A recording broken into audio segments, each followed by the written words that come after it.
1995లో పోలియోపై ప్రారంభించిన యుద్ధం 2014లో పూర్తిగా విజయం సాధించామని చెప్పేసి WHO పోలియో రహిత దేశంగా భారతదేశాన్ని ప్రకటించింది.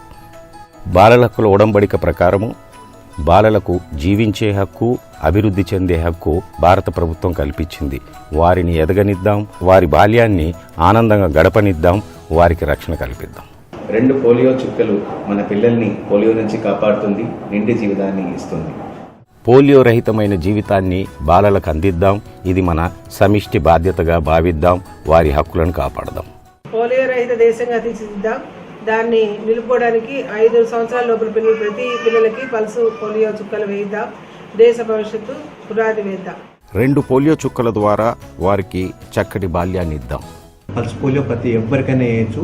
సిక్కున్న పిల్లలకు కూడా జ్వరం ఉన్నా, దగ్గున్నా, ఏ ప్రాబ్లం ఉన్నా కూడా ప్రతి ఒక్కరికి పల్స్ పోలియో వేయచ్చు. దాంతో ఏమీ కాదు. ఇది సేఫ్ డ్రగ్. దీంతో మనం పోలియోను నివారించవచ్చు. 2 పోలియో చుక్కలే వారికి రక్షలు.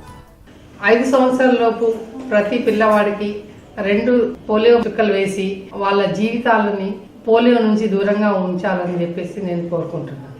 2015లో 17.5 కోట్ల చిన్నారులను 2 చుక్కల ద్వారా పోలియో నుండి రక్షించాం. 2 అడుగులు వేయండి, 2 నిమిషాలు కేటాయించండి, 2 పోలియో చుక్కలు వేయించండి, పోలియో లేని సమాజాన్ని సృష్టించండి. అన్ని శాఖల సమన్వయంతో 19 సంవత్సరాల సుదీర్ఘ పోరాటం అనంతరం భారతదేశం పోలియో రహిత దేశంగా విజయం సాధించింది. దాన్ని నిలుపుకుందాం. 2 చుక్కలు ప్రతి పిల్లలకు వేయడం ద్వారా ఆ విజయ పరంపరని కొనసాగిద్దాం.